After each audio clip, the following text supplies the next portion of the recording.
আসসালামু আলাইকুম বন্ধুরা, আমি সাবিনার রান্নার চ্যানেলে চলে এসেছি। আজকে দুটো রেসিপি নিয়ে। আজকের করব তালের পুরুলি আর করব নারকেল পিঠে। আপনারা পুরো ভিডিওটা দেখবেন। যদি ভালো লাগে লাইক শেয়ার কমেন্ট করবেন। এই দেখুন, প্রথম করব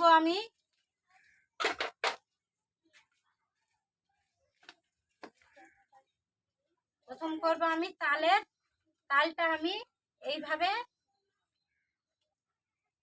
নিয়ে নেব। তালটা নুচে নিয়ে নেব।